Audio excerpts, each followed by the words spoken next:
அதிமுக முன்னாள் அமைச்சர் சி.வி. சண்முகம் தரப்புக்கு ஆதரவாக இருந்த அதிமுக எம்எல்ஏக்கள் 3 பேர் தங்கள் பதவியை ராஜினாமா செய்துவிட்டு தாவேகவில் இணைந்தனர். சட்டமன்றத்தில் தாவேக அரசின் மீதான நம்பிக்கை வாக்கெடுப்பின் போது சி.வி. சண்முகம், எஸ்.பி. வேலுமணி உள்ளிட்ட 25 அதிமுக எம்எல்ஏக்கள் தாவேக அரசுக்கு ஆதரவாக வாக்களித்தனர். அவர்கள் மீது கட்சி தாவல் தடை சட்டத்தின் கீழ் நடவடிக்கை எடுக்க வாய்ப்பு உள்ளதாக கருதப்படும் நிலையில் திடீரென மதுராந்தகம் எம்எல்ஏ மரகதம் குமரவேல், பெருந்துறை ஜெயக்குமார், தாராபுரம் சத்யபாமா ஆகியோர் தலைமைச் செயலகத்தில் சபாநாயகர் ஜே.சி.டி. பிரபாகரை சந்தித்து தங்களது ராஜினாமா கடிதங்களை வழங்கினர்.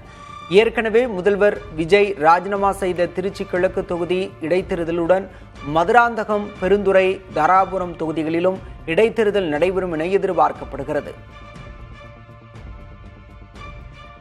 இங்கே 3 பேரும் தனித்தனியாக அவர்களே வந்தார்கள்.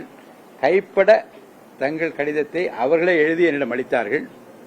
எனவே அதை நான் உடனடியாக ஏற்றுக்கொண்டிருக்கிறேன்.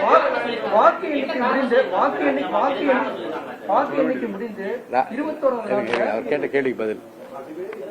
ஒரு உறுப்பினர் பதவி விலகல் கடிதத்தை கொடுக்கிற போது அவர் காரணம் சொல்ல தேவையில்லை.